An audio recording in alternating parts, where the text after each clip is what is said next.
So I'm Brian Cohn, and my business Masterful Streaks came about when I began to help my friends who expressed things that they felt they didn't have in childhood, and I helped them turn that into serious business.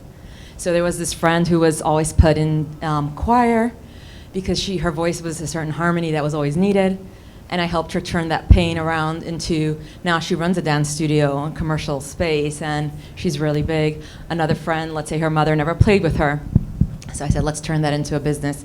She passed the 2 million mark on her first year using healthcare and opportunities to pair it with playing with children, and we had an amazing opportunity. So this is one thing I've done. I've also opened nonprofits. So my own is called Kilam, and the goal is to help women. I mean, to help everyone, but like women is my first calling, and the local women as well. Of another organization which helps couples who are struggling in their marriages but are safe, keep their families together. In the meantime of doing all this business, I went back to social work school, and it's my biggest dream to recreate the education system, and I'm pretty close to acquiring that. I'm a synchronized swimmer, I'm a specialist in aquatics, I do so many different things. So after 14 years of taking care of my children, nursing them, reading business books, I actually went out to work, and within 7 years landed the C-Suite. And that's my story. Wow. Okay, now you. So thank you, Brandy, for that.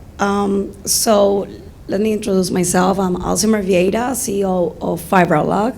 We're a company in the telecom and power industry. We design engineering for these sectors and this field. We did over 8 years of experience in the telecom industry. I built my career based on the belief that leadership should be ambitions, courage, visionary, and a strategic thing. I heard this morning in one of the panels that how important it is to have a mission and a vision clear when you have your own company. And yeah, that's very true, it is important. But think about a moment about your values, your personal values, and if those values are also aligned with that mission and vision. That's very important. And in a company, every company has their own core values as well. And it is very important that your team knows them as well as you know, because that's what's gonna lead you to that success. For me, at Fiberlog, we have one of the main things that we believe is a strongly belief in win as one, which is a mindset of power that highlights the power of teamwork, pretty much, because success is never a solo journey. So what is really important is bringing people together, align their strengths and push forward as a unit. That's for us. And if you ask anyone in my organization, they will tell you one of the core values of the company is teamwork. And it's very important that you and your team goes aligned with the same or a very similar mindset. One of the things that has worked the most for me also is being a strategic woman and an ambitious woman. In a male-dominated industry, this has opened me the opportunity to earn their respect, which is an amazing thing, and it's not easy to do, but I can tell you it's not a matter of gender, it's a matter of earning the respect. And this is just a consequence that achieving results. If you achieve the results or you show a self-confidence person, they're gonna trust you. And that's one of the most important things for me in a leadership world. So that's my story. Perfect. Hello everyone. I'm Aytul Temiz, attending this event from Istanbul. I came a very long way to be in here. I'm an engineer and architect at the same time, owner of a company in Istanbul and Qatar as well.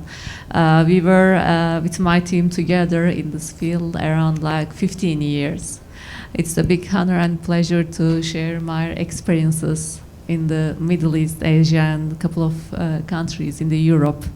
The subject that we are discussing today is really very important. As a woman, I was dealing so hard because really, especially for the side jobs, women are usually, when they are designing something, they are more introvert. What does it mean? When you are like going back to your inner and producing something, you can be a designer. But when you are a designer, it's so hard to get responsibilities for these roles as a senior.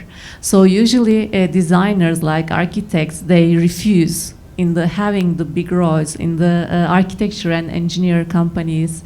So we are sending them lots of life coaching and getting life lessons, maybe discover themselves, how they can impress their feelings, like sharing more. And after all those years, I noticed that really all we can do as like a founder or the owner of the business, like understanding and supporting each other more as a woman. I want to keep going on, maybe after you introduce. Thank you. Good evening, everyone. I'm Parvati Murali. I'm actually working as an advisory partner for Capgemini from Canada. I'm based out of Vancouver, Canada, and it's actually a pleasure being here on the stage, first of all, to begin with other female leadership on the stage who have come from different walks of life, different professional backgrounds, different social and cultural backgrounds as well, to talk about what are some of the challenges that we have faced as women in C-suite roles. How have we overcome these challenges? That's what I would like to focus on. Like, what were the challenges that we faced? How did we overcome it? And what are some of the things that we would like to talk about to encourage women who want to get to these C-suite and senior leadership roles, right? So my background is I have a bachelor's in computer science engineering and a master's from the US. So I come from a family which is naturally a South Asian family, very orthodox family, so I had a lot of cultural background issues as well that I had to face to be where I am today. From an education perspective, to go out to work, and then and then finally achieve the C-suite position as well. So we'll be talking about it in just a bit, but I'd like to pass it on to the next speaker here. Yeah, so good afternoon, everyone.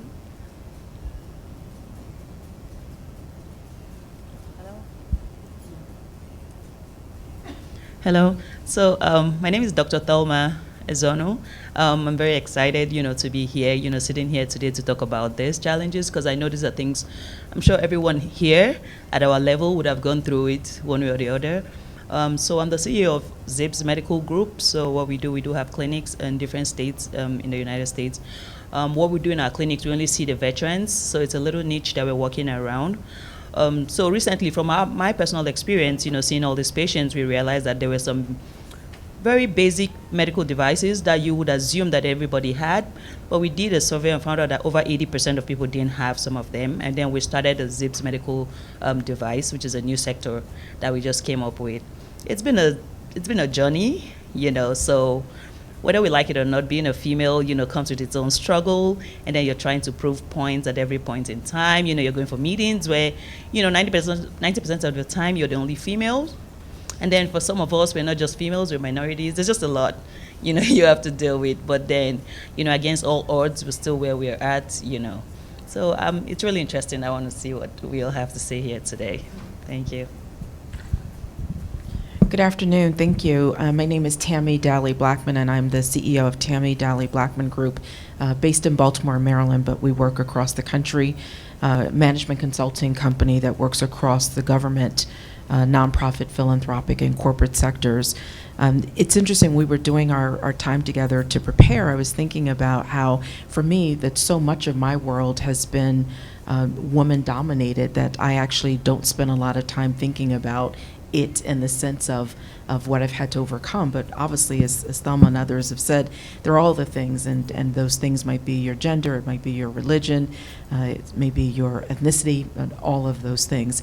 But it really is, for me, as some of you may have heard me speak earlier, these two women in particular in my family who just drilled into me very early on what it meant to to be self-sufficient, to persevere, and to really think about these goals I had around education and around entrepreneurship. And so I'm so pleased to have had those role models very early on. It certainly does not mean that I haven't encountered things. One notable, I remember my company was going after some funding through one of these incubators, and I had someone who was a judge pull me aside, and he said to me, he said, "Your idea is incredible, the work you've been doing is incredible, but you will never get funded." And he said, "You will never get funded because you're a woman and because you're black." He said, "You do not look like the tech people that we would fund." I appreciated his honesty, and I stopped going after funding, and at that point I just became where I did it myself. Been self-funded. Everything I do, the second and third company got funded by the first company. So I've just tried to just keep persevering and pushing forward, but I never deny the fact that it certainly is a lot that we all have to do, whatever those layers are. And so it is a fascinating journey, and look forward to the other stories. Okay, so now will come the official question. So we've all hit the C-suite, all of us sitting here, you've heard our story, and we are going to be laying out the keys that we have worked on to help us succeed. And it may be for you, it will be a key as well. Maybe it will be a guidepost of like, oh, she mentioned that, that makes sense. Or it might be something that will confirm that you actually have a very different identity, very different circumstance, and that you absolutely feel the opposite. And I see much value in that. And therefore, we're all going to stick to our, our authentic stories and our authentic keys so that you can relate to them in ways that serve you best. So again, I'll start, and then I'll try to make it as quick as possible so that we have time for everyone. So for me, getting into the C-suite, I live in a very gender-separate community. And although I was married for many, many years and raised sons and even taught boys, as soon as I hit the C-suite, I began to see the male character completely different than anything I knew before. And I had to take a step back and say, if I want to be respected, I need to respect what I see. And it isn't only oppression that made the men stand up and provide for their families all these years. It's something about their male soul. It's about the invisible drive within them.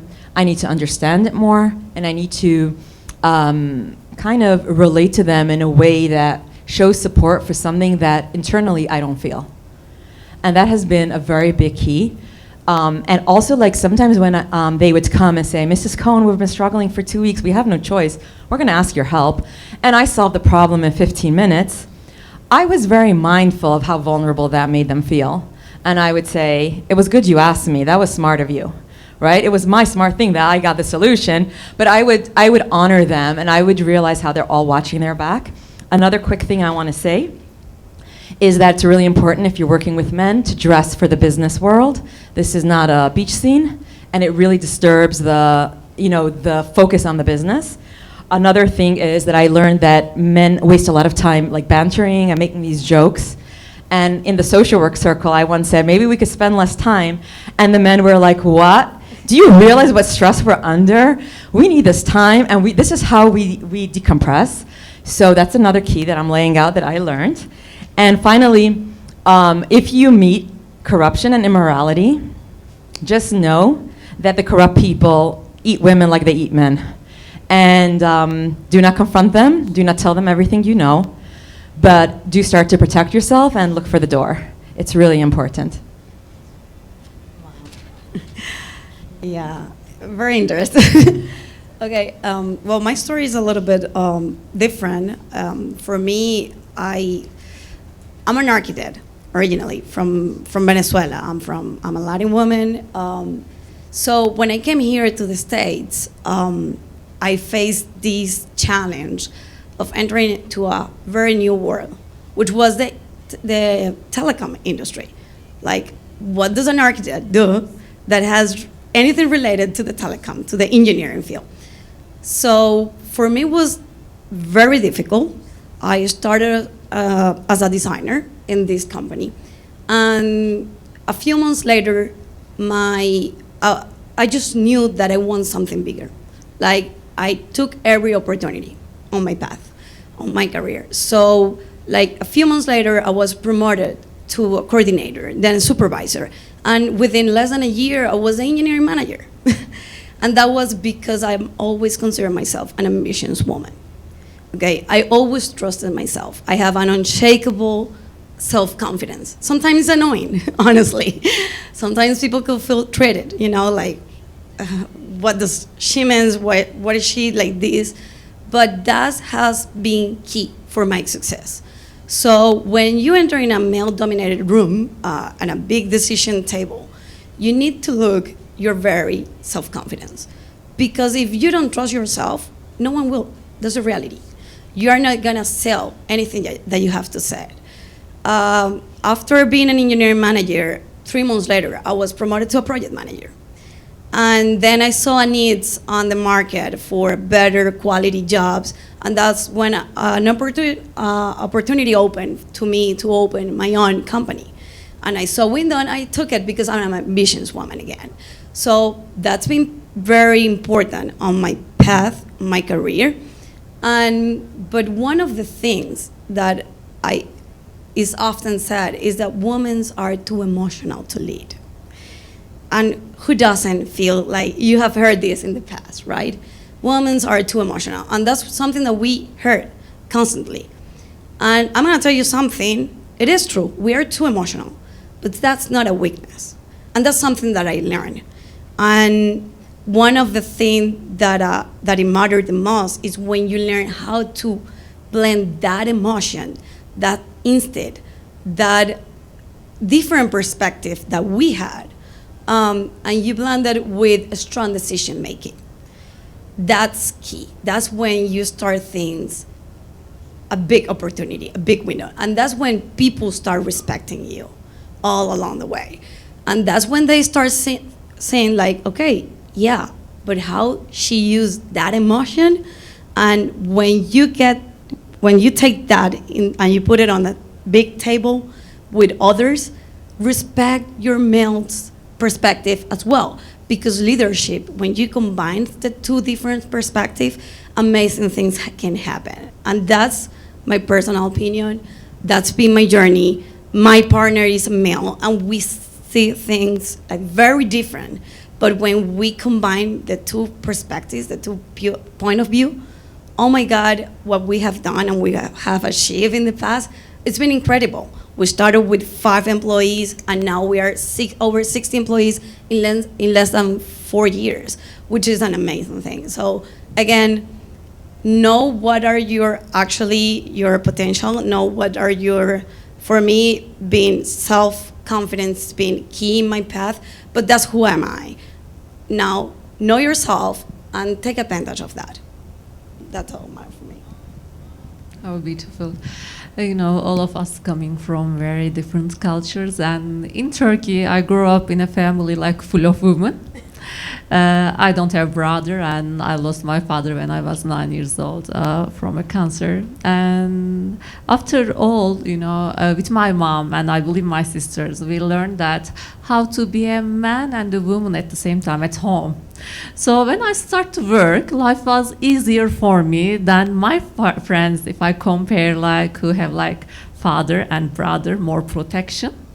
So when I start to work with young ladies from the different generation today, you have beautiful speech tell me about the generation, and I believe that they are more fragile now because we were facing with the life in a harder way. More technology makes everything very easy, and in this way, I believe new generation is a little bit fragile than us.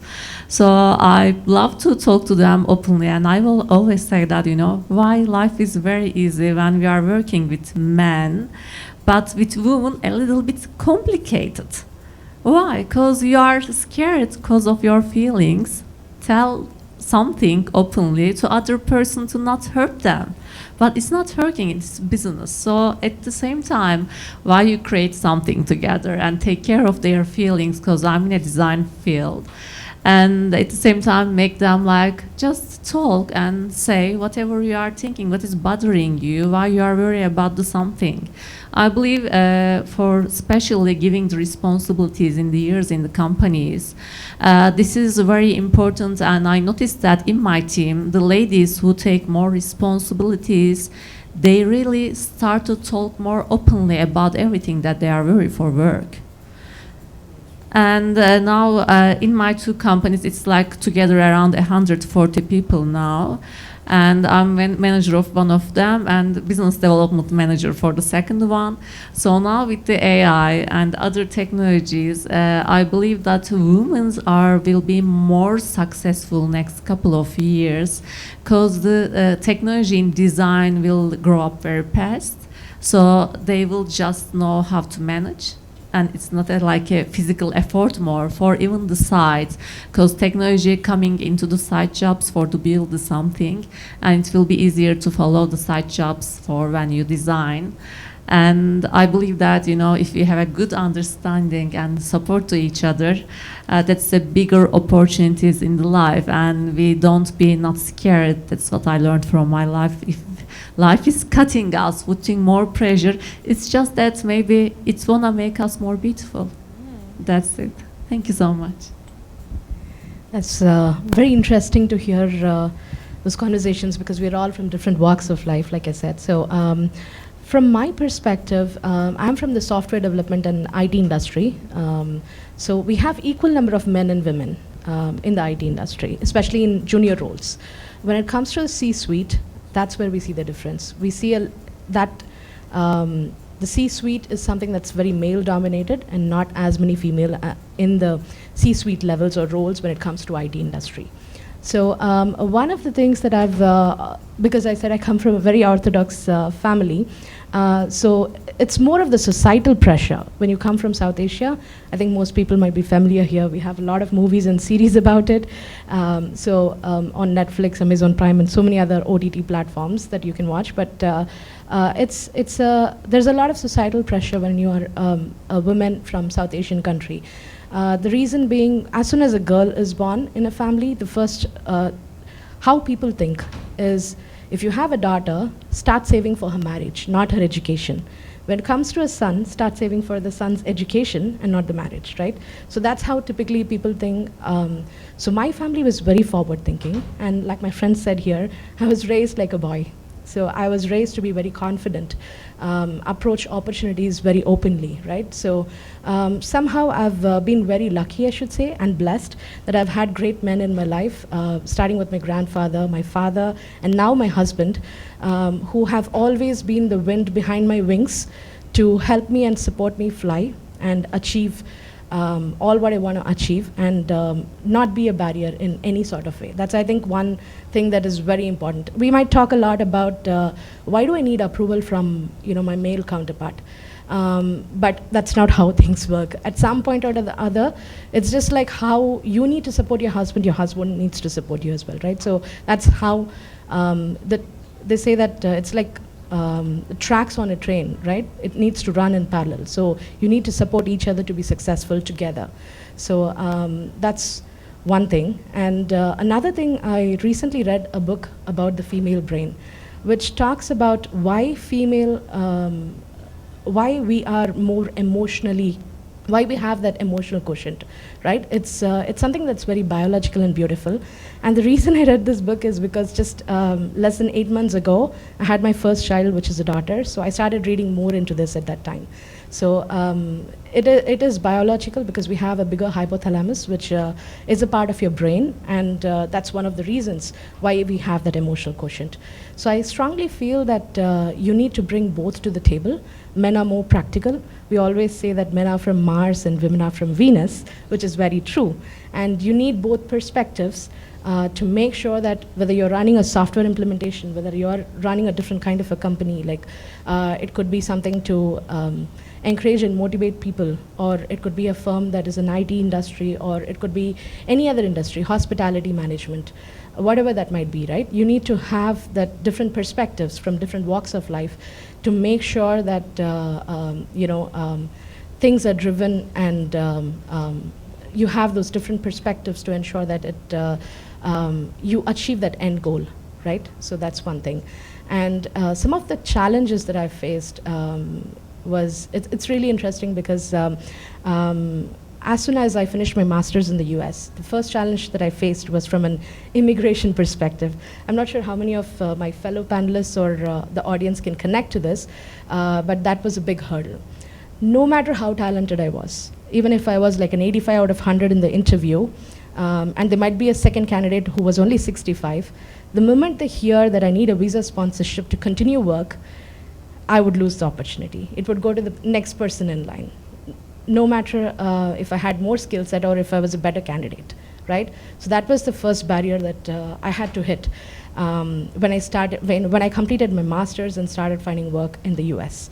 So that's one challenge that I faced. And the second one is perception. So one of the things that people usually think is when you're a South Asian woman, oh, they cannot speak very well in English, or they're not very good at presentations, you see? So that is a perception that you need to break, right? So that is another key component as well that I have experienced or felt was a challenge for me to break. And most often times in interviews in other places, it's like you're talking to this person for hardly 30 minutes. How do you express yourself well, right? How do you stand out? How do you make sure that you get the job? So those are some of the key things that was both challenging, very good learning experience, as well as something that I had to learn and use to break and get to where I am today in the C-suite level. And the third thing is, after immigration issues, perception, I think there is no right answer to this question. Most often times we have a question, do you go the route of hard work or smart work? What gets you recognition, right? Because there are a lot of us who work really hard. My first job, I used to work 20 hours a day sometimes. So there's no really good answer to it. It just depends on who your boss is and how do you tackle them, right? Most often times I felt that having a female boss was really difficult for me, because though I had a female boss, they wouldn't really understand some of the necessities, right? It would be like, oh, she has a lot of distractions, she has a lot of family commitments, right? That's not how you have to perceive it. I've found that sometimes having a manager who was an opposite sex has really been more, that person has been more understanding for me than having a female boss. So it doesn't really depend on the gender. I think it's what kind of a person are they and how do you approach them, right? That is the key to it. Sometimes it could be hard work that you need to use to stand out, or sometimes it could be smart work, sometimes a combination of both. So it really depends. So I think those are the three things that I would say. There are a lot of other challenges as well, which I'm sure most of us are speaking about and everyone here could have faced. But I think these are the top three things that strike me on this topic. Yeah, I think that's a good summary. Yeah. Thank you. So just like everybody here has said, as women generally, I think we've all faced a lot of challenges, walking up the ladder. I don't care how or where we all come from. I was raised by a dad who was very strong. Every time among my siblings, we say, oh, we wish maybe he thought when he wasn't going to be here for too long and just made us do everything. Like we're just going to be left alone to do it. Then down the line, I found myself in America. So yeah, I'm this little girl who just came in and blah, blah, went to school and all of that. But I also know that working with men, they've already had this perception that you're a woman, so you're going to be soft. There's this possibility of being weak. If you have kids, that's extra problem right there, because she's going to call out. The daycare is going to say that daughter has a cold and she has to call out. So I always say, let's look at our kids as blessing, to us. But we also have to make space and room for that. How do we accommodate for that? I always say with my kids, I always had plan A, B, C, D, E, and F. It's not an excuse, because it's always this one thing. Once you come in and say, oh, my son, I had a boss who, one time I came in and I said, my son, I hadn't even finished, and he said, oh, there we go again. So it wasn't even about me. So it wasn't as if I was calling out all the time, but I guess other females. So he's now grouping all of us together, and I won't even finish saying what I had to say, and he just said, there she goes again. There they go again. I remember that like yesterday. So as a female, I learned early in life that, I had to make all those plans for myself. And whether we like it or not, it's a job. He had deadlines he had to meet too as a boss. He wasn't the CEO, so he had to hit back on us, still working. So unfortunately, it is what it is. That's a fact. So as a CEO right now, I understand, basically. And when working with men, we also understand that men have this ego, naturally. So even if you come in and you want to explain to them they might be doing something wrong, but I also think, I'm sure most of us that are married here will know that, because that's marriage 101. You have to be able to explain to him, while accepting that what he's doing is okay, but it could be better this way. At least we acknowledge the fact that he's doing his own and he's doing it okay, than just flat out saying he's not getting it right. That's just going to cause a whole friction. And then it's worse at the workplace, because he has other people, maybe other people in the setting that's seeing you do that. It really would hit on a man's ego. So we also have to, kind of try to, as much as we want to be correct, as much as we know that's right, we also want to walk through it, because we all need each other. Wherever we work, wherever you see anybody, we all need each other, whether he's a man or a woman. We all need that to walk through that phase. And then again, with men go through generally a lot of things that we don't see. I had a boss who came and he was just always mean to me. There was nothing I didn't think about, like, what have I done to this guy and this and that. He was just mean to me. I just felt it didn't have to do with me, basically. But I made sure that did not affect my job, one for sure. I had to do everything right. If there was anything he made me do, was that I had to do things, I had to double check everything I did. I definitely didn't have to make any mistake. Mistake wasn't even an option for me at that point. So we also have to watch that. As women, we get emotional. Yes, we do. Unfortunately, nobody has control over that. Sometimes I come at people and they think, oh my gosh, I think she's too strong or she's too hard. I also think for me, it's a fence for me, just to try to fight the emotions, the emotional side of me, so I don't get down. So all of a sudden, I'm building this barrier unconsciously, and people might look at it from that standpoint. So we also have to understand there are other people you're working with. You don't know what they're going through. So as women also, I don't like the fact that most times we want to also put ourselves out there and feeling like this person is just doing this to me because I'm a woman or because I'm this. People also have things going on in their lives. It might not be all about you, unfortunately. You might just be the closest person to him. Then we do have more men at that level, at the C-suite, no doubt about it. But we also realize that the society see them as a stronger vessel, so they're just going to give them more opportunities. They're also willing to take more risk than most women will do. For women, no matter how much we want to be aggressive, we also have a limit. A lot of us have a limit where you don't want to feel like you're being too aggressive, but a man will go all out.